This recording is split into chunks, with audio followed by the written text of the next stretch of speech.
Bollywood killed दी comedy genre. जी हाँ, वही बॉलीवुड जो कि हमें एक टाइम पर एक से एक कल्ट कॉमेडी मूवीज़ दिया करता था और हमें हमारे बुरे वक्त में भी उन मूवीज़ से हंसा दिया करता था। बट आज के टाइम पर हंसाना तो दूर की बात है, आजकल की कॉमेडी मूवीज़ को देखकर सेकंड हैंड एम्बेरसमेंट फील होती है। तो चलिए पता करते हैं बॉलीवुड का कॉमेडी में यहाँ से काजू का निचला हिस्सा कौन है? ए मैं हूँ रे। काला बैगन कौन है? ए मैं हूँ रे। चले एक काम कर, 200 रुपए दे और 50 रुपए काट ओवर एक्टिंग की वजह से। तेरा बाप यहाँ छोड़कर गया था कि तेरी माँ? यहाँ तक का सफर।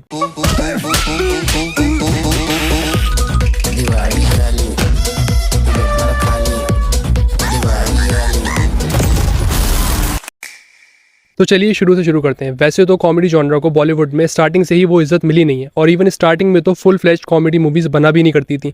सिर्फ और सिर्फ कुछ साइड कैरेक्टर्स को रखा जाता था उस कॉमेडिक रिलीफ को पूरा करने के लिए, और उन साइड कैरेक्टर्स का ज़्यादातर रोल प्ले करते थे महमूद सर और जॉनी वॉकर सर। इवन तो उनको वो छोटे छोटे रोल मिले, बट उन्होंने उन छोटे छोटे रोल से ही लोगों के दिलों में बहुत ज़्यादा बड़ी जगह बना ली उस टाइम पर भी, जिस टाइम पर कॉमेडी मूवीज़ नहीं चला करती थी। अब सीधी तरह से 50 रुपए दे दे, वरना केले के छिलके की तरह ये हैंटर से तेरे भी छिलके निकाल दूंगा मेरे लाल। देखो मैं कहता हूँ छोड़ दो कॉलर, एक बार मेरा सर फिर गया तो बहुत बारी पड़ जाए। फिर 80s के बाद उस खाली जगह को भरा कादर खान ने सिर्फ उस खाली जगह को नहीं भरा, उस खाली जगह को और ज़्यादा इन्हेंस कर दिया, उस जगह को और एम्पलीफाई कर दिया कॉमेडी जॉनर को।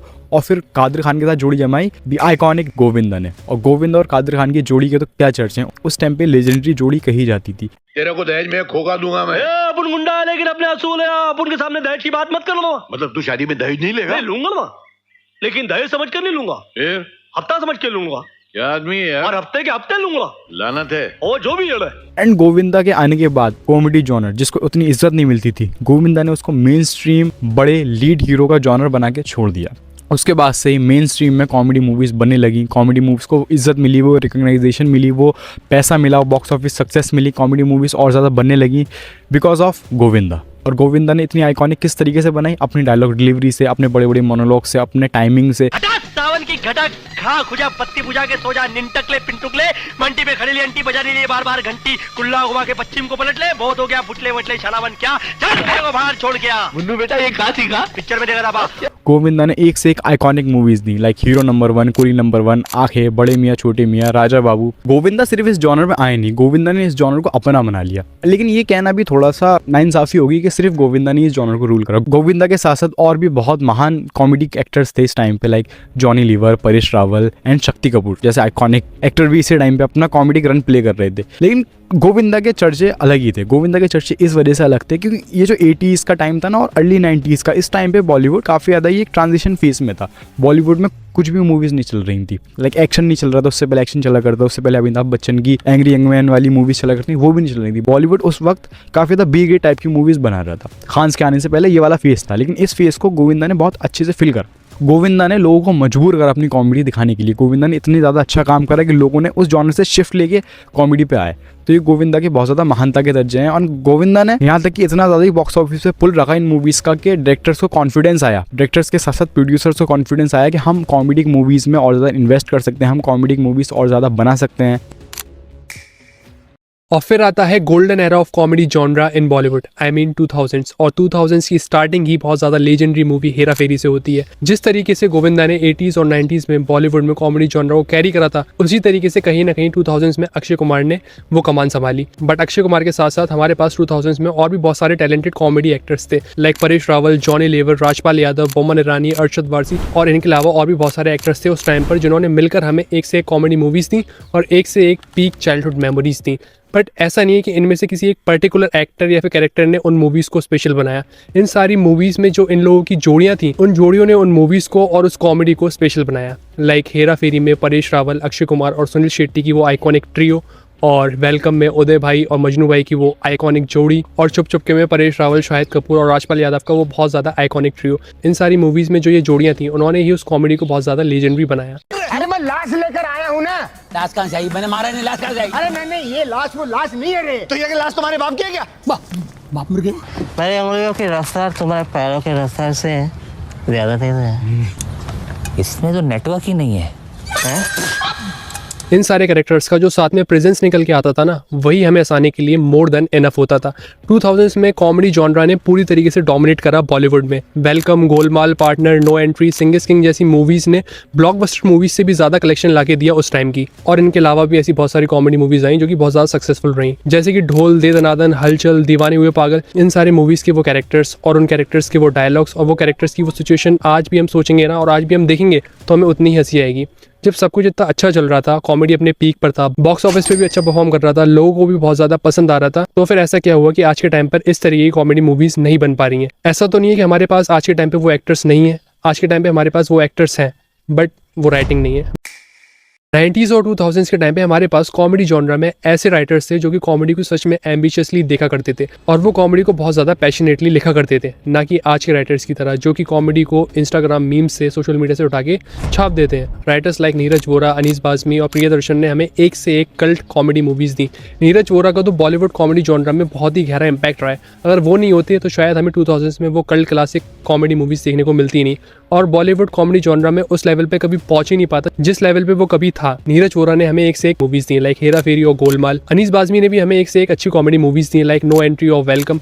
और प्रियदर्शन जो कि अपने डायरेक्टोरियल वर्क के लिए बहुत ज़्यादा फेमस है, वो भी स्पेशली कॉमेडी में, उन्होंने भी एक से एक अच्छी कॉमेडी मूवीज़ का स्क्रीन प्ले लिखा है लाइक हलचल, हंगामा और चुप चुप के। इन मूवीज़ में कॉमेडी को इस तरीके से लिखा जाता था, उन सिचुएशंस को इस तरीके से क्रिएट करा जाता था कि आप उन सिचुएशन को अपनी रियल लाइफ से रिलेट कर सको, ना कि आजकल की मूवीज़ की कॉमेडी जो कि मीम्स से उठाई जाती है। पहले की मूवीज़ से मीम्स निकला करते थे, बट आज के टाइम पे मूवीज़ में ही मीम्स का यूज़ करा जा रहा है कॉमेडी को एनहेंस करने के लिए, बट वो एनहेंस नहीं हो रही है, वो डिग्रेड हो रही है।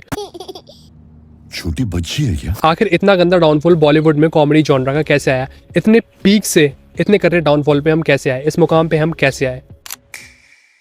इसकी वजह है फ्रेंचाइजीज़। पहले फ्रेंचाइजीज़ नहीं हुआ करती थी, पहले मूवीज़ बिल्कुल ओरिजिनल मूवीज़ बना करती थी, लेकिन अब ऐसा नहीं है। अब जो मूवीज़ चल चुकी हैं 2000s में, प्रोड्यूसर्स उन्हीं मूवीज़ की सीक्वल्स और उन्हीं मूवीज़ की फ्रेंचाइजीज़ को आगे बढ़ा रहा है, सिर्फ उनके नाम पे कलेक्शन कर रहा है। इसी वजह से कॉमेडी जॉनर का बिल्कुल एंड हो चुका है। लाइक उनके नाम पे कलेक्शन तो आ जाते हैं, बट वो ओरिजिनलिटी, वो कैरेक्टर्स, वो IP, वो अच्छी कॉमेडी कहीं ना कहीं खो गई। स्टार्टिंग में तो ये फार्मूला अच्छे से वर्क भी कर रहा है, लाइक गोलमाल एंड हाउसफुल जैसी मूवीज़ के सीक्वल्स आए वो चले भी, बट ये अब फार्मूला इतना रेपिटेटिव हो चुका है, इतना ज़्यादा ही फॉर्मेलिक फील होता है, लाइक बिल्कुल भी मज़ा नहीं आता है। बट कलेक्शन आते हैं और प्रोड्यूसर्स ये बनाते रहेंगे, चलती रहेंगी। हाउसफुल 5 ने ऑलमोस्ट 250 करोड़ कलेक्शन करा है। आगे भी ऐसी बहुत सी फ्रेंचाइजी मूवीज़ आने वाली हैं जो कलेक्शन करती रहेंगी और आती रहेंगी। इसकी वजह से रेपुटेशन बहुत ज़्यादा आ गई है मूवीज़ में। पहले के अक्षय कुमार अलग अलग फील होते थे। हेरा फेरी का अक्षय कुमार अलग है, दे दनादन का अक्षय कुमार अलग है, वेलकम का अक्षय कुमार अलग है, और पहले के साइड कैरेक्टर भी बिल्कुल साइड कैरेक्टर फील होते थे। लाइक आपने परेश रावल हेरा फेरी में भी देखा है, परेश रावल आपने वेलकम में भी देखा है, बट दोनों डिफरेंट कैरेक्टर फील होते हैं। परेश रावल बिल्कुल ही अलग फील होता है। हाँ, दोनों एक सेम जॉनर होने के बावजूद इतना ज़्यादा ही वो लेजेंडरी और आइकॉनिक बने हैं, दोनों रोल अपनी अपनी रेस्पेक्टिव लीग में। लाइक सबसे ज़्यादा लॉस हुआ है हमारा इन्हीं फ्रेंचाइजीज़ की वजह से कैरेक्टरिस्टिक्स का। कैरेक्टरिस्टिक्स कहीं ना कहीं हो से कहाँ है। आपको हर मूवी में अक्षय कुमार जैसा फील होगा। लाइक अभी हेरा फेरी 5 आई थी जो चली, इतनी ज़्यादा चली, और अब जो वेलकम आएगी उसमें भी सिर्फ अक्षय कुमार का रोल प्ले करेंगे। वो कैरेक्टर्स का नाम भी आपको याद नहीं होगा, उसके कोई ऐसा मोमेंट भी याद नहीं होगा जो उस कैरेक्टर का था, आपको सिर्फ अक्षय कुमार ही याद होगा। लाइक पहले ही कैरेक्टर अच्छे फील हुआ करते थे, कैरेक्टर्स फील हुआ करते थे। लाइक अक्षय कुमार शुरू से एक हरामीपन की कॉमेडी रोल प्ले कर रहा है, बट डिफरेंशिएट कर सकते थे हम उन कैरेक्टर्स को। लाइक राजू है, राजू के डायलॉग थे 25 दिन में पैसा डबल, और वो जो बाल हिलाने वाला, और वो तो पूरे राजू के जो कैरेक्टरिस्टिक थे वो इतने ज़्यादा आइकॉनिक थे। एंड फिर वो भागम भाग के बहन डर गई के डायलॉग से लेकर, एंड वो मुझसे शादी करोगी में विकेट सनी के रोल जो सलमान खान को परेशान करना। लाइक ये ऑलमोस्ट सिमिलर कैरेक्टरिस्टिक्स हैं, लेकिन फिर भी इतना ज़्यादा ही डिफरेंट फील होते हैं characters because of writing. Akshay Kumar ने तो बस अपना एक्ट करा, अपना काम करा, लेकिन राइटिंग इतनी ज़्यादा सॉलिड थी उन कैरेक्टर्स की कि वो अलग निकल के आए। लेकिन अब ये ऐसा कहीं ना कहीं हो गया। और हाँ, मैं बार बार ये वाली बात बोल रहा हूँ, ये फ्रेंचाइजीज़ की वजह से हुआ है, और फ्रेंचाइजीज़ बनती रहेंगी क्योंकि फ्रेंचाइजीज़ पैसा कमा पा रही हैं। जो आने वाले वक्त में वेलकम आने वाली है वो भी चलेगी।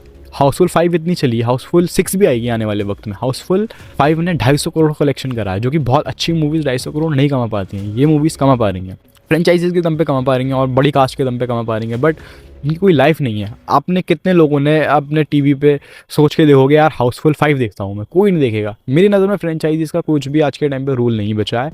बस इंडिविजुअल मूवीज़ आनी चाहिए एंड ओरिजिनल मूवीज़ आनी चाहिए, ओरिजिनल कहानी आनी चाहिए। लाइक मैं उसके लिए बहुत एक्साइटेड हूँ। प्रियदर्शन की और अक्षय कुमार की मूवी आ रही है भूत बंगला, वो कुछ ओरिजिनल हो सकता है। बस मैं एक सीक्वल के लिए एक्साइटेड हूँ, वो आएगी हेरा फेरी 3। बस मैं देखना चाहता हूँ प्रियदर्शन और अक्षय कुमार की जोड़ी अब क्या करती है।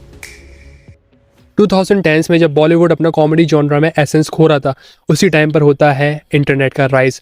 और इंटरनेट पे हमें बहुत अलग अलग तरीके की रॉ अनफिल्टर्ड कॉमेडी देखने को मिलती है, और यूट्यूब पर फिर हमें एक से एक कॉमेडी कंटेंट क्रिएटर्स देखने को मिलते हैं, लाइक बीबी की वाइंस, आशीष चंचलानी, हर्ष बेनीवाल और राउंड टू हेल जैसे बहुत ज़्यादा क्रिएटर्स आ जाते हैं जो कि कॉमेडी को बहुत अच्छे से प्रेजेंट करते हैं, बहुत ज़्यादा रिलेटेबल कॉमेडी बनाते हैं, बहुत ज़्यादा अनफिल्टर्ड, रॉ और डार्क टाइप की कॉमेडी बनाते हैं। इसी के साथ साथ यूट्यूब पर कॉमेडी राइज हुई और फिर हम धीरे धीरे करके डार्क ह्यूमर से इंट्रोड्यूस हुए। फिर डार्क ह्यूमर आज के टाइम पे भी बहुत ज़्यादा कॉमन हो चुका है, और इसी के साथ साथ स्टैंड अप कॉमेडी भी आई, जिसका एक बहुत ही ज़्यादा अलग कल्ट फैन बेस बन चुका है। Stand up comedians like Zakir Khan और बस्सी ने हमें एक अलग ही लेवल की कॉमेडी से इंट्रोड्यूस कराया। वो सिचुएशन को और वो कॉमेडी को इतनी अच्छी तरीके से स्टोरी टेलिंग के साथ प्रेजेंट करते हैं कि उन्होंने अपनी कॉमेडी से हमारे दिल में एक अलग ही जगह बना ली। और इसके साथ साथ भी बहुत सारे रीजंस हैं, लाइक इंस्टाग्राम। आज के टाइम पे इंस्टाग्राम पे आप जो 15-20 सेकंड के मीम्स देखते हो वो आजकल की बॉलीवुड की एंटायर कॉमेडी मूवीज से ज़्यादा फनी होते हैं। तो आखिर इंसान बॉलीवुड की कॉमेडी मूवीज़ क्यों देखे जब उनको इंस्टाग्राम पे, इंटरनेट पे, यूट्यूब पे, किसी भी सोशल मीडिया प्लेटफॉर्म पे ज़्यादा अच्छी कॉमेडी और ज़्यादा अच्छे लाफ्टर्स देखने को मिल रहे हैं, तो वो क्यों ही जाएगा पैसा खर्च करके थिएटर में बॉलीवुड की कॉमेडी मूवीज़ देखने। और इसके अलावा भी बहुत सारे रीजंस हैं, लाइक लेट 2010s में बॉलीवुड कॉमेडी को फुल फ्लेज कॉमेडी की तरह ट्रीट नहीं कर रहा था, वो फुल फ्लेज कॉमेडी मूवीज़ नहीं बना रहा था, वो कॉमेडी को सोशल ड्रामास के साथ और अलग अलग जॉनरास के साथ मिक्स करके बना रहा था। और आज के टाइम पे भी बॉलीवुड कॉमेडी को फुल फ्लेज तरीके से नहीं दिखा रहा है, वो हर एक जॉनरा के साथ कॉमेडी को मिलाने की कोशिश कर रहा है। लाइक आज के टाइम पे जो ट्रेंड में भी चल रहा है हॉरर कॉमेडी को हॉरर के साथ मिला दिया, लाइक एग्जैक्ट अपोजिट, कॉमेडी और हॉरर। मैं ये नहीं कह रहा हूँ कि ये जॉनरा बेकार है, इसमें सिर्फ बेकार मूवीज़ ही बनेंगी, इसमें भी काफ़ी अच्छी अच्छी मूवीज़ बनी है, लाइक स्त्री का पहला पार्ट ले लो, भूल भुलैया का पहला पार्ट ले लो, दोनों ही बहुत ज़्यादा आइकॉनिक मूवीज़ हैं। बट ज़्यादातर जो मूवीज़ इसमें बन रही हैं वो सिर्फ और सिर्फ कैश ग्रैब की तरह ही बन रही हैं। और इसके अलावा भी बहुत सारे रीजंस हैं, लाइक जो कैंसिल कल्चर आया इंटरनेट के साथ, उसने भी काफ़ी हद तक कॉमेडी को अफेक्ट करा बॉलीवुड में। अगर आप इनमें से किसी भी टॉपिक के ऊपर एक डिटेल वीडियो देखना चाहते हो कॉमेडी में, तो आप कमेंट में बता सकते हो, हम वो वीडियो बनाने की ज़रूर कोशिश करेंगे। इसके अलावा आप अपनी पर्सनल फेवरेट कॉमेडी मूवी 2019 में से जो भी है वो आप बता सकते हो, और अपने personal favourite dialogues, personal favourite characters जो भी आपको लगते हैं वो आप कमेंट में बता सकते हो। इसके अलावा अगर आपको वीडियो पसंद आई हो तो आप वीडियो लाइक कर देना, अपने दोस्तों के साथ शेयर कर देना, और हमारे चैनल को सब्सक्राइब कर देना इसी तरीके की मूवी से रिलेटेड कंटेंट देखने के लिए। और अगर आपको शाहरुख खान से रिलेटेड कुछ देखना है तो आप इस पर क्लिक कर सकते हो, और अगर आपको स्पाई यूनिवर्स से रिलेटेड कुछ देखना है तो आप इस पर क्लिक कर सकते हो। इसके अलावा I guess I will see you at the movie.